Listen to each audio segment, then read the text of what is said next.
Hey, I'm Sarah, and this is the Goddess in Training podcast. This isn't about being perfect or polished or having it all figured out. This is about what happens when you actually start listening to your body, your intuition, your patterns, your truth. I'm asking big questions and having real conversations, sometimes messy and sometimes magical, with people who've lived through it, grown through it, and still don't have all the answers. If you've ever doubted yourself, betrayed your gut, or wondered if you're the only one, you're not. Let's talk about it.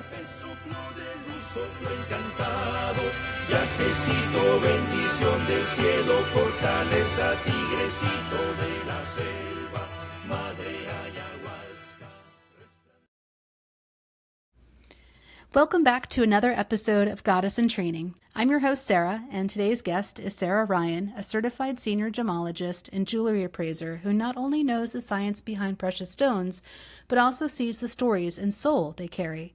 We met at a festival, and what started out as a chat about gems quickly turned into a conversation that had me in tears, the kind of stories that remind you how beautiful and surprising life can be. In this episode, Sarah shares how she followed her calling into gemology, the magic that's guided her to her dream home and community, and her deeply moving journey to building her family through IVF and embryo donation. We talk about trusting intuition, manifesting opportunities, and why sometimes the most powerful thing you can do is let go of control and make space for what's meant for you. It's a conversation about stones and stories, about loss and love, and about what happens when you open yourself to the unexpected. I can't wait for you to hear it. Thank you so much for being here. Sarah and I met a couple weeks ago at a festival and started talking first about gems because that's what you do, but then got into some really amazing stories. I remember crying because your stories are so beautiful and you're such a great storyteller. Thank you so much for sitting down and talking again. Starting out, how did you get into gemology, and was that the path that you chose, or did it choose you?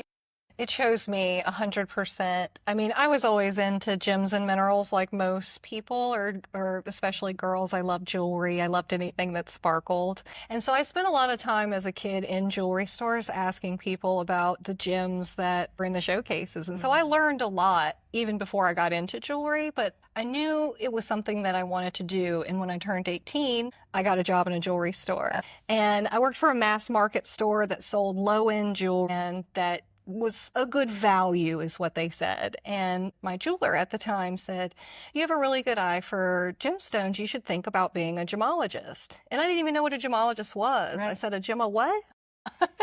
And he said, if you want to stay in jewelry and you really want to be able to advocate for your client, you should be a gemologist. And so it was almost like a light bulb went off. And I was just like, you know what? I do want to be a gemologist.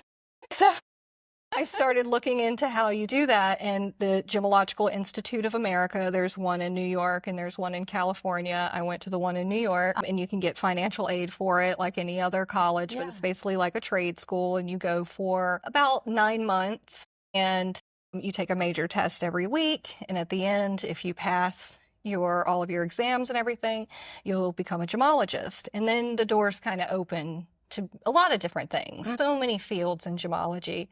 But for some reason, I wanted to be an appraiser. Okay. That is what I wanted to do when I got into the gemology field. I wanted to be an appraiser. And I knew I didn't want to come back to Virginia. Virginia is where I grew up, and I wanted to do something different. And so I was just kind of like, let it to the universe. Where am I supposed to be? And one of my professors at GIA had lived in New Mexico, and he knew people in Albuquerque, New Mexico, and that's where I ended up landing because I had him as a reference. Okay. And that store was all about education for jewelry appraisers.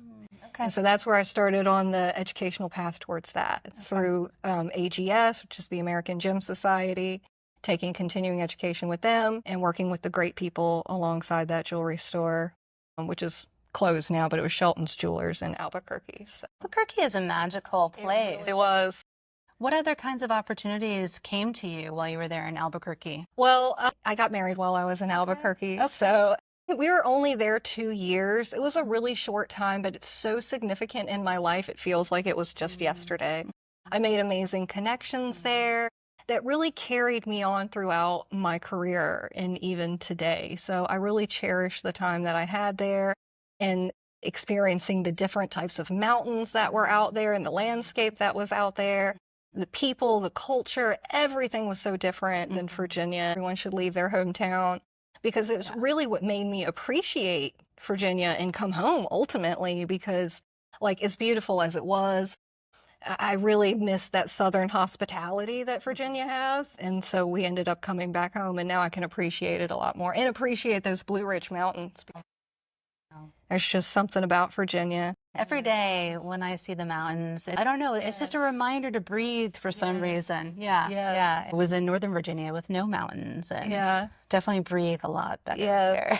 Yes. Even on hot days, as we were I've always had a connection to the mountains. I always wanted to live in the mountains, and my husband grew up in the mountains. And when we first moved back to Virginia, we would always drive up to the place where he grew up. And it ended up coming up for sale after we had first moved back. And we knew we could never get it, and we knew we could never afford it. Like, it was just, big house on a lot of land. The house burned down, and everyone was safe. Thank goodness they were safe, and they moved back to the city, and the property became for sale.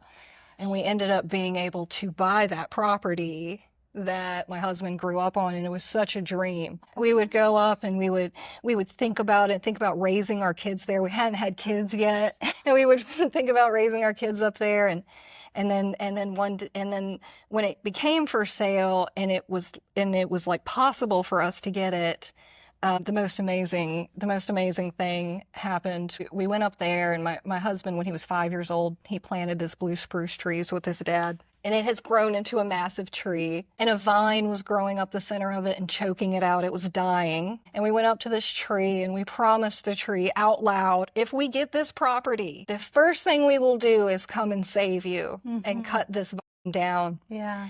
And so we got the property. And it was just so divine. We got it for the exact amount, that we needed to. It was amazing. We were settling my mom's estate at the time, and we ended up getting that exact amount of money. It was like my mom bought the property for us, which that's what she would have wanted. Yeah. It was so beautiful. It was so beautiful. I get chills as I'm talking about it. And so we get the property. We're up there working, and my husband's cutting down that vine, saving that blue spruce tree, and he's cutting down all the dead foliage at the bottom. And I go over and I'm raking all those dead pine needles up and stuff, and out pop this beautiful, perfect piece of geode. Perfect and white and clean, almost like someone had placed it there, which would have been impossible. Like, it was just beautiful.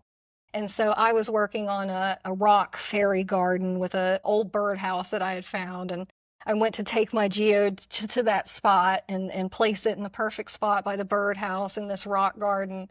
And my husband said, "Oh my gosh, look up." And above me was flying butterflies. This is the craziest thing. So crazy. And it was like a sign. It really was. And I really believe, like, the land wanted us there as much as we wanted to be there. I really believe that. And we had it for years before we were able to move on it because it had no house. The house burned down. So we would just go up and camp and things like that. And one day my husband, we have a tool shed that didn't burn down because it's farther away. That tool shed, my husband looked around and he said, we could finish this and live in it. And I said, yeah, but we need a tool shed, so we'd have to find another one. And the next day, a shed almost exactly like our tool shed, same dimensions and everything, came up on Marketplace already had electricity and everything. Oh my gosh. Yeah, and we were able to place that on our property, and we lived in it for a while. Wow. So we built our house. So there's so much magic. So much magic in life. But not everybody, I can hear a lot of people thinking or saying out loud, well, Sarah, you're just really lucky. How do you respond to that? Yeah.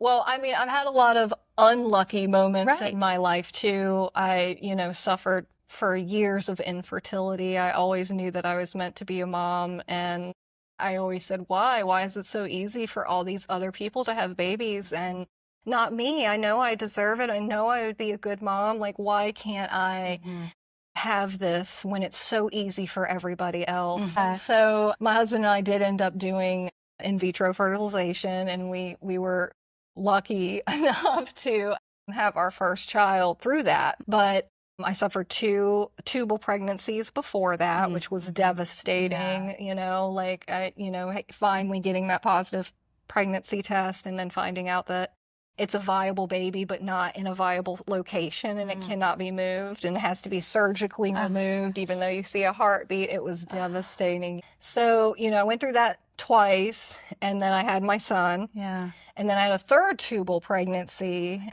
and then I was like, these tubes have got to go. So, they removed my tubes. So then it seemed like I would not have more children, even though like I yearned for a second child because I was an only child. I was very lonely. I really wanted to have siblings growing up. And like when my mom died, I had no one to talk to about like, remember that time? I had none of that. Right. And so I really wanted for my son to have a sibling, but I wasn't going to do IVF again with the whole harvesting eggs and all of that. My mom died of ovarian cancer. I didn't want to stimulate and all of that again. Yeah. So I just left it open. I said, all right, universe, however I'm meant to have a second baby, I'm open to it. And I really felt like I was asking for traditional adoption. I really felt like that was my path. And I was like, just open that door, and I will go. Yeah. And so 2 months later, a complete stranger sent me a message on Facebook. They had seen my story on Facebook. We were in the same infertility group. She had also had IVF. She had put in 2 embryos, 1 split, and so she was pregnant with triplets. So she felt like she was done with her family making, and she wanted to donate me her other embryos. So I felt like this is it. This is it. This is the door. This is my meant to be baby. So I felt like it was so divine how we came together, and this was my meant to be child. We had lost my husband's good friend, and I kept hearing in my head, like, I want to be remembered. I want to be remembered. And I felt like, am I supposed to name this baby after him? And we didn't want to find out what we were having, but I decided, that I was going to ask my husband, like, should we name the baby Dylan Lane after his friend that had passed? And he thought it was beautiful. And Dylan Lane would go for a boy or a girl. So let's do that. And I'm all about name meanings. And my maiden initials are SEA, like the sea. And I thought that was so cool growing up, that it meant the ocean and water. And I'm a Pisces too. And I always wanted to incorporate that SEA into my kid's name, but I didn't like Sean, SEAN, so I just kind of forgot about it. And when I looked up Dylan, it means son of the sea. Oh my gosh. Yeah. Of course it does. Wow. And he was a boy.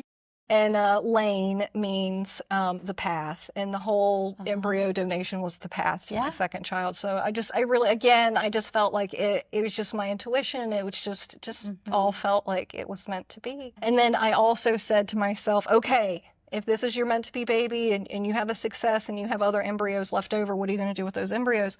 I'm going to donate them to someone local so my embryo donated baby can also grow up with a baby who's in the exact same position as him, and they're related. And so it was so funny. I didn't know who. Yeah. I was thinking who. And someone came up on one of my mom's groups, again on Facebook, from high school. And I remembered her like instantly. We were more acquaintances than we were friends, but she stood out. She was a wrestler in high school, and she was the only female wrestler. Just baller. Yeah. So I ended up scheduling a play date with her. She also had infertility and had run out of embryos. And I said, do you want to be sisters, basically? And so I donated her an embryo, and we were able to have genetic babies together. So we have genetic siblings, and they're best friends. Yeah. And we homeschool together, and so they're growing up together. They know that they are related, and we've even visited the biological family, so they're basically just like an extended family. So my kids have extra grandparents and, extra cousins, and it's just a beautiful thing.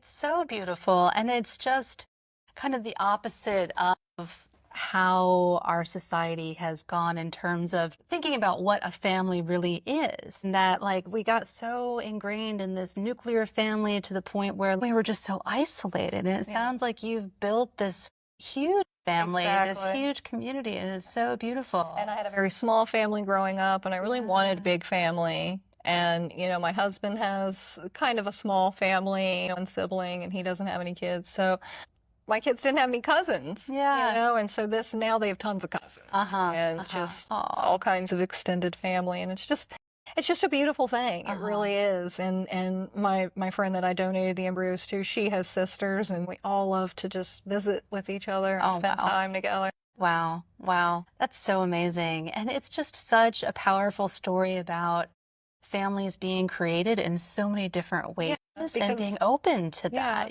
Because there's literally millions of frozen embryos just lying in wait. And, you know, the laws, they're always trying to change the laws. And if they say that, you know, that we can't do, you know, these embryo donations because it might harm the embryo, and embryos are being considered human life. And so they're putting a hold on that, like some legislation wants to put a hold on that and say you can't harm these embryos, so therefore you can't do anything to them, you can't donate them to another family. And so it kind of puts a hold on all of that, and people aren't able to even access these embryos that are really just frozen in time, waiting to be put in the right place and grow into a baby. Like so many people with infertility, you could benefit from embryo donation. The way I did it, I know the family, they donated directly to me, but there are clinics that also have embryos that the families, they've completed their family, and so they donate them to the clinic, and then they're available for people to adopt. Okay. I didn't know anything about that. I know a little bit about IVF, not that I had to use it myself, but I actually tried to be a gestational surrogate for 3 different families, and unfortunately was unsuccessful, and it was the last embryo for 2 of the families. And then the 3rd family was like, oh, she's had 3 failures now. So I think it's so devastating. But just to be on the other side of it, and I so much wanted to help give that gift of life and family to people. I felt a real calling to do it, but then I did not know how hard it is. The hormones and and then the emotional aspect of it too. There was distance between me and the family, so I wasn't super attached to their outcome. Their outcome was not my outcome. And so, but still, there were definitely feelings of like, why didn't this work? Why? Yeah. But the success rate is so low. Yeah, which made my first son's, he was a first-time success, so amazing. I thought, well, I'll never have infertility again because I had 8 other embryos and none of them gave me another baby. So to me, they just weren't meant to be. Like, I was supposed to go through the path that I did to have the child that I was meant to have. So how have you, with all of this magic that's happened in your life, the times when things don't work out, how do you keep that faith? You know, it's so hard to stay positive. I mean, I remember like the years of infertility being so down and waking up so down. I used yoga a lot. Yoga, meditation. I wanted to say my inner strength, but that really came from those practices. A lot of focus on myself. And that's what I really think people should do when you're going through a really hard time and you really have no control over it, because I really had no control over it. Try to focus on yourself, your health, what makes you feel good. And at the time, for me, that was yoga and filling my body with good things, adaptogenic herbs. I'm huge into adaptogenic herbs and essential oils. I got into all of that stuff around the same time, and now I don't feel like I can live without it. All of that stuff really just helps ground you and helps get you out of your funk. I mean, every once in a while, I have terrible anxiety issues, and I used to have anxiety attacks, and now I don't, because I feel it coming, and I can have my tools, my oils, and I can sit there for a second, breathe deep, meditate, and it really, it makes all the difference in the world. I think everyone should get into herbs and oils. Yeah, I agree. I don't use them as frequently. Actually did a yoni steaming for the first time. Yeah, I love to try. Yeah, but it got me connected to the herbs again. Yeah. And like it kind of opened something up in me that I need to be doing that on a regular basis. Not necessarily the steaming, but integrating herbs and It takes you somewhere, like Yeah. you really sit with it and breathe your oils in or whatever, drink your tea, whatever it is. It feels nourishing, feels like you're putting something back in that is depleted. Yeah, definitely. Talk a little bit about what manifestation means to you, because I think so often people think that it's intention, or if you think hard enough that it will happen. And it seems like you have manifested this beautiful life for yourself. What do you think of when you think of the word manifestation? And do you believe that you've manifested? I believe in manifestation. I mean, I really, really believe in positive thinking and manifestation, but it doesn't mean everything is going to be perfect. And sometimes it does feel like things are out of control. And like, again, you have no control. This all comes back to letting go of control. I have a problem with control and wanting to control everything. And sometimes you really just have to let it go and sit in the silence to be able to hear what it is that you're supposed to do next, because we get so caught up in just the rolling of life, and I must do and I must complete and I must accomplish. And sometimes we really need to stop and just listen. And I feel like that's what it was with, asking about what is my next step with my infertility. I've come to a halt. Like, I went through all of these embryos, I spent all this money, and I really believed with all of my heart, especially those last 2 embryos. I believed my meant to be baby was in there because they were my last 2 embryos, and I was devastated when it didn't work. Right. And it was just like, okay, all right. So this wasn't that. What is it? And you just, being quiet and not just trying to, I think we get into dumpster scrolling on our social medias, especially when we're stressed out and because we just want our minds to stop thinking about the things that we're stressed about. But sometimes we have to sit in that quietly for those answers to come to help us get to the next level, the next step, whatever that is. Even in my business, when the first 5 years of my business, when I opened my business being an appraiser, it was pounding the pavement. It was introducing myself to people, trying to figure out where was I going to get business. And I remember sitting in my office chair and just being like, okay, I need some business. And maybe within an hour, maybe within a few days, always get a call and be like, wow, there it is. And now I'm finally to the point where I've got great connections with the independent stores that I work with and do appraisals for, and work in my office and with my local community, that I don't have to constantly do that. But a lot of times I was just pounding it, and nothing was working. And it wasn't until I stopped and said, okay, I need it to come to me. Let the answers come, and they would. Some people have described that as getting some kind of frequency, like taking yourself to the frequency that will then attract the things that are meant for you. Have you experienced that in your life? Talking about frequencies, it takes me back to essential oils. Essential oils all have frequency. Right. And there are, things that it seems like it brings you abundance, and I feel like certain oils, they almost like, they give you that confidence that you need. You're right. There are definitely certain, maybe it's different for everybody, but for me, those certain oils that just make me feel confident and help me go to the next step, like, especially if I'm having anxiety because a new client is coming in, or I'm going to be on a podcast. You don't strike me as somebody who has used my oils. Okay. I have them right. Actual. You seem very grounded. My favorite oil in the world is Valor, and it has blue tansy and frankincense and all these amazing, and it's citrusy. It really helps.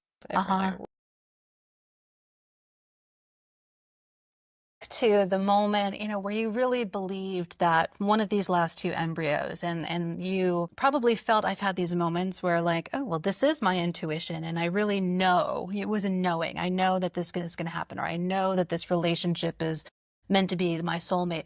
And then you were wrong. Did you have to go through a process of healing and trusting yourself again?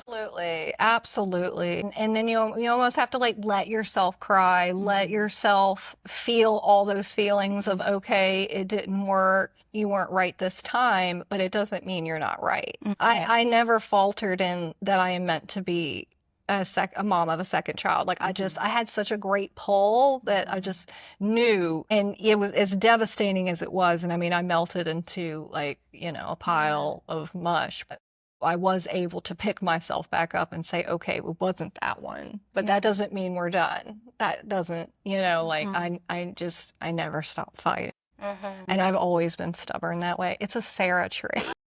It might be. I can be quite stubborn. It's like this. Especially when somebody says I can't do something. Oh my God. Don't tell me I can't prove to you. Actually, I was working at a local pawn shop, and I wanted to be a gemologist, and someone I worked with said, "Oh, you can't just be a gemologist. You can't just go and be a gemologist. I've been in this business 15 years. I'm not a gemologist."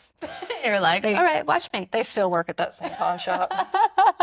We have to believe. I mean, you have to believe in yourself. Magic is possible. It's everywhere. Yeah. It is everywhere. Yeah. And speaking aloud means a lot. Like, we think in our head all the time, but there is something about the breath and speaking it out, what you want. Like, sometimes you really have to just, whether it's in the night, at the moon, or in your office seat, or in the car, when you feel it and you're passionate about it, say it out loud in that moment, because there's power in that moment. There is. Yeah. People talk about like transforming things, alchemizing things, and it's like taking it from here or here and pushing it out into the world. Yeah. And finding this office was that for me. I went through a lot of trying to find an office. I worked out of my home, but I needed a place to be able to meet my clients. And so I had an office closer to home that was in the smaller town. And then I had this amazing person come into the shared workspace, and her business just grew and grew and grew to the point there was no room for me anymore. And so it was no fault of hers. It was just her business grew, and now fills that whole location. So it was like I needed to find a place, and I wasn't having luck. I was going to all these different places trying to find where I fit in. And then finally I found this place, and it was Facebook again. Everything was on Facebook. I sound so old, but my husband had put on Facebook that we were looking for an office, and someone that he played soccer with said, "Oh, my parents have this building downtown." And I was like, "Oh, downtown, that is where I want to be. I would love to be downtown." Yeah. And this building used to be an old windows and doors place, and it's been empty. It had been empty since COVID, and the people who had it prior to COVID, they had rented the entire upstairs. So they really wanted to rent the entire upstairs, but couldn't find anyone because, as you saw, this is a really big location. So I came in and I started renting this one spot. And for a while, I had someone next to me, and she had a baby, and she left. And before I knew it, I was the only person left. And I felt like the owners are getting older, and they weren't getting any tenants. And I felt like they don't have any reason not to sell this place. I knew my little one rent wasn't going to keep the place afloat. It's just to pay the electricity on the place. Yeah. And so I brought to the attention of the owner, who I'm really good friends with, and who believes in all the woo things and all the manifestation. Thank goodness she's into all of that. I said, why don't we have a festival? And we'll do a festival that is what we like. It's all about the things we like. So the woo, the manifestation, the art. And so we called it the Art and Soul Festival. And it was incredibly successful. We had 20 vendors. We had sound bath. We had a whistler, which I didn't know what to expect, but she was absolutely amazing. A whistler, she could whistle almost any song. Wow. She also plays piano and ukulele, and she's just amazing. But we also had someone doing a sound bath with the bowls and all of that, and the two of them work really well together. We had henna art, and we had people who were selling like artisan artwork and home decor. We had readers. We had someone doing angelic light channeling. We had a little bit of everything. We had an essential oil person. We had someone doing herbs. It was really good, and everybody felt amazing. At the end of it, everyone said, yes, this is what our community needs. This is what we need. So we're having another one. We didn't know that it was going to be so successful, but it was so successful, everyone says you need to do another one. So we did one in April, and now we're doing another one September 6th. Anybody in the Lynchburg area, we can put that in the show notes. Yeah, downtown Lynchburg, Commerce Street, and you'll put it in there. But yeah, so everybody come, everyone who's into that sort of thing. It was absolutely just amazing. Everyone who left felt like uplifted. And we had amazing raffles. So it was only $5. Wow. Kids are free. But it's just such a great story in the sense of, and this is what I found in my life, it's people think about life can feel so hard sometimes, but it doesn't have to be. It's like that. Like you get an idea, oh, that feels good. Yeah. And then it comes to fruition. You're like, that felt really good. Yeah. Let's do that again. And just leaning into the things that feel good and then just turning away from the things that don't feel good. Exactly. Yeah. You know, I really stressed, you know, that my event, I wanted it to be a success for my vendors. But I really didn't need to stress about it because one of my vendors kept saying, the people who are meant to be there will be there. The people who are going to get the benefit will come. And she was right. It was like that day we were a magnet for the right kinds of people and for the people that needed the event. So I really hope for the same thing. And because really that I feel like the more that we come together as a community, the more that people will feel comfortable with this and that it's okay to manifest your good. It's not weird. It's actually what we all should be doing. We should all be manifesting the things that we want in our life. And there's a great shift happening. I think a lot of us can feel it. And to see things like that happening in a place like Lynchburg. If you're not familiar with Lynchburg, it's kind of a conservative Christian hotbed. And to see so many healers here is just really encouraging. It like people are stepping outside of their comfort zone and being open to things that are different than what they've been taught their entire lives. I felt like it would be hard to find people as vendors and everything, but it was not. I had an overwhelming number of people reach out to me and it was great. And people met each other that had not met before. And that was great to see them facilitate ongoing relationships and, you know, having dinners and coming together and doing drum circles and workshops. And it's really opened up a lot. The event has opened this space up to that. So now we have the Sound Bath Girl is going to come and do a workshop and we're hoping to have more and more of that. We could have yoga here. I mean, you saw the big open space, so much we could do here. And the space just feels amazing.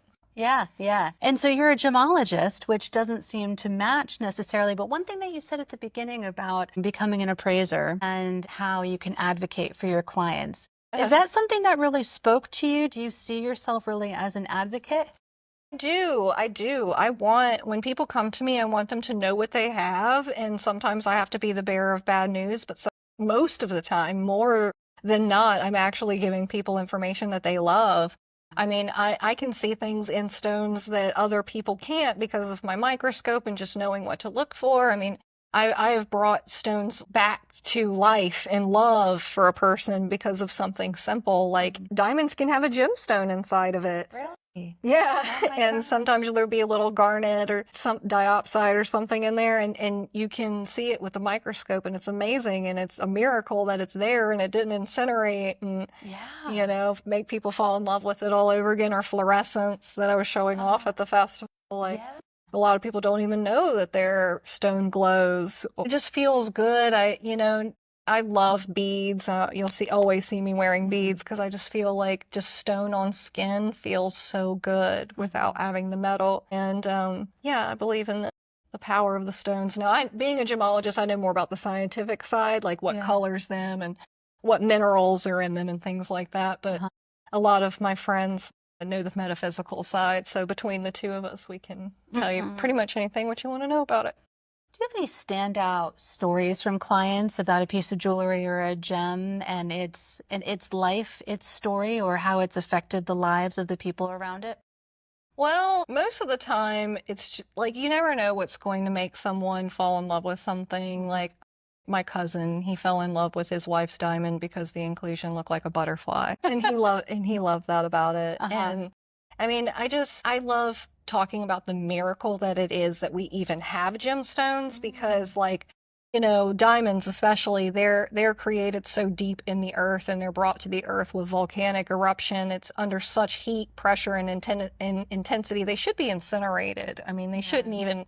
So I love talking about that. It's just even a miracle that we have them, and how amazing earth grown stones are, that the earth made that the right amount of minerals and pressure and everything came together in this perfect little pot right here in the earth, and it made this beautiful gemstone. Like, how is that? And it's such a beautiful metaphor for like,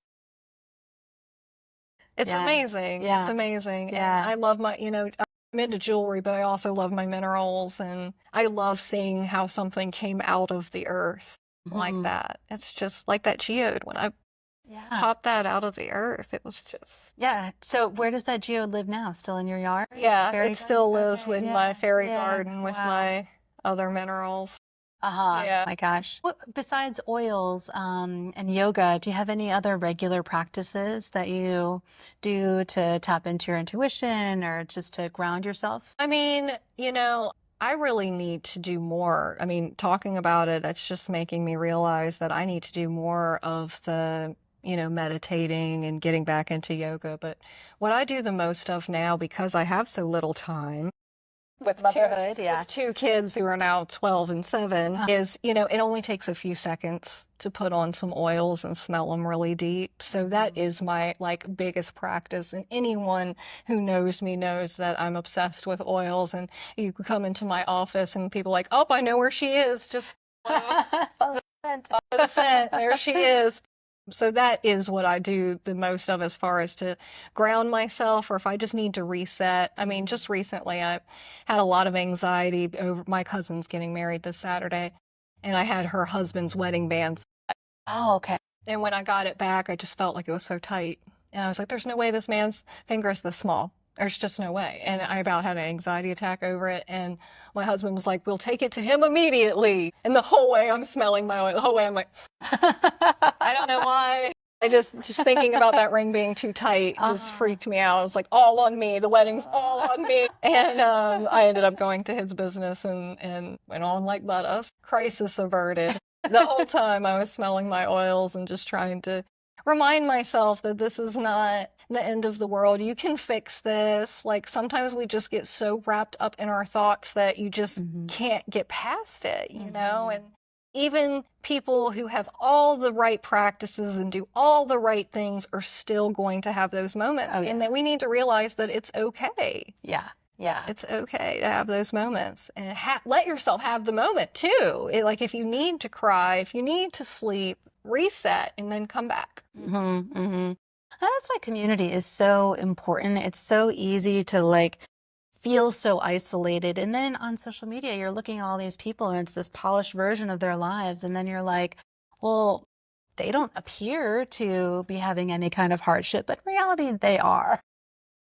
Probably more than you think. Exactly. Too. Yeah. Even the highest healers, the highest elevated people that you can think of, they all have struggles. Yes. And I think that sharing those struggles, I just wish we did more of that, actually. Yeah, me too. Absolutely. And that's, why I'm trying to facilitate more of this, like with the Art and Soul Festival, and bringing people together so they can have those alternative therapies that work, like deep breath work. That's a huge one, our deep breath work lady that we had here for the festival. It made me think of my labor, because I had a 25-hour all-natural labor, and I used breath work to get through it. And it was amazing. He was saying that you can use that to get you through anything. Yes.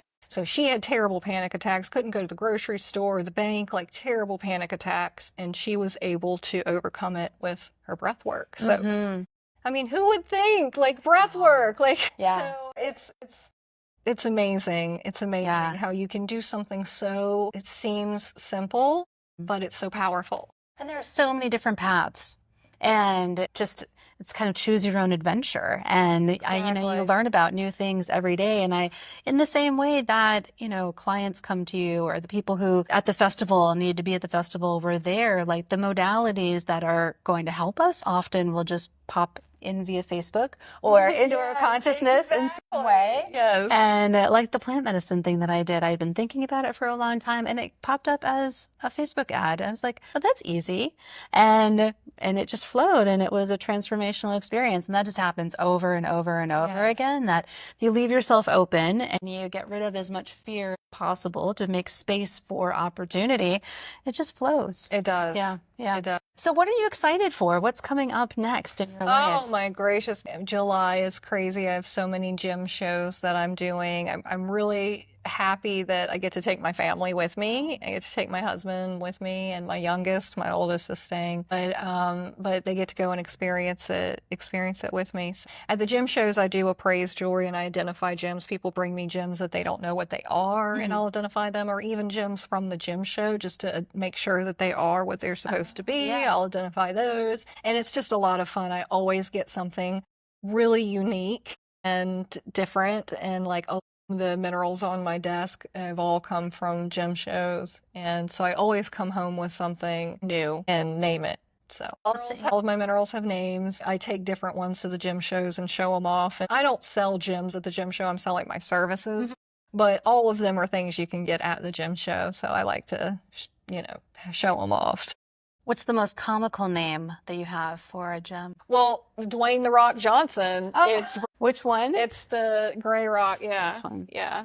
Dwayne "The Rock" Johnson. Oh, that's hilarious. I call him Hercules for short. That is hilarious. Dwayne "The Rock" Johnson is Hercules. And he's a Herkimer diamond, if you can see that, which is actually in the quartz family. It's just a clear quartz. But they come out of the ground almost in the same shape as a diamond. Look at that. See that? And he kind of looks like the side of a face. He does. So he's Dwayne "The Rock" Johnson. Hercules. Yeah, I love him. And then all the little tiny sparkles. I don't know if the camera can see that, but there's tiny sparkles all over it, and those are all tiny Herkimer diamonds. Oh my God. Wow. I actually know the guy that pulled this out of the ground. You can pull these out of the ground at the Ace Mine in New York. And they have a commercial side and a public side. And the commercial side, they, get all the good ones, and then they throw the scraps over to the public side. And so my friend was there, and he was looking for a spot to dig, and there was this other guy there, and he had color-coded piles because he had been there for like days. He'd been camping. And he told my friend, you go over there, away from me, over there, and you look. So he did. He meandered over there. And he said he dug a little bit, and he found some Herkimer diamonds. And he thought, okay, once he dug a little bit more, and a pocket fell out as big as his body. And he crawled in it, and he pulled out a Herkimer diamond as big as his fist. I bet that guy who sent him over there was regretting his life. Yeah, he said he shined it up. And the guy saw him over the hill, just cuts it. Yes. And I love that. I love minerals that have a story. Yeah. And jewelry is fun, but minerals seem to tell a story. And have an energy. Like, do you connect to, can you feel different energy? For some reason, I don't know as much as the metaphysical side as my friends do, but I gravitate towards this strand. This is adventuring here. Okay. And for some reason, I gravitate towards adventuring. I just feel it's calming. I wore it intentionally today because I was going to be on this podcast, wanted to stay calm. So I wore my adventuring. It makes me feel good. I love to feel them and rub my hands over them. And so, and I love jade. Jade every day. Jade is like a living stone. It's definitely changes like color as you wear it, can get deeper, and it's just an amazing stone. Oh, and amber. Amber is a very healing stone. Yeah. Yeah, the tree sap. You gotta love that. I have some red amber, green amber, orange amber, yellow amber, and it feels amazing on.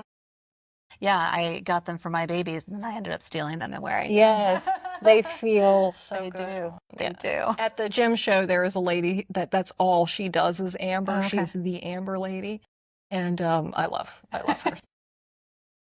Well, and you look like the sea today too. Yeah, it's all ocean colors. Thank you. Like the sea. That's right. I'm wearing teal today because my son has a swim meet tonight, and their color is. Well, thank you so much. Yes. This was such a great conversation. As I knew it would be. Yeah. And so, I'll make sure that everybody knows where they can find you and reach out if you're ever at a gem show, and come meet Sarah. And come meet me.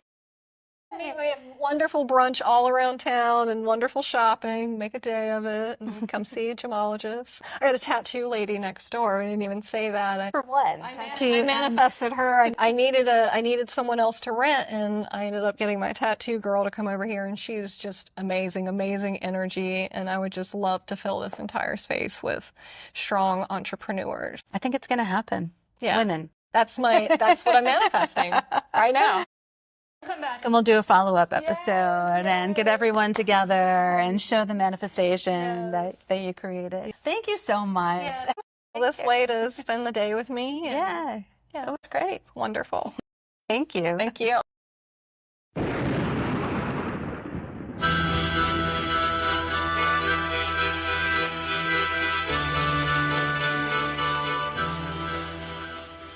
Thank you for tuning in to Goddess in Training. I hope something in this episode stirred your knowing or softened your heart. If it spoke to you, share it with someone who needs it, or leave a review or comment to help others find us. If you're watching on YouTube, please like this video and subscribe to the channel. If you want to hear more conversations like this, please consider supporting Goddess in Training on Patreon. For more tools and offerings to deepen your intuition practice, visit goddessintraining.online. You can also join the Scroll of Seshat on Substack for twice-weekly stories of how I followed my intuition. The music for Goddess in Training is Madre Ayahuasca by Arkawa, and you can find more of his music in the link to his website in the show notes. Remember, your intuition is not a mystery, it's a memory. Keep listening. Resplandor del fuego, estrellita, tabaco santo, fuerza de rapel, soplo de luz, soplo encantado, viajecito, bendición del cielo, fortaleza, tigrecito de la selva, madre Ayahuasca.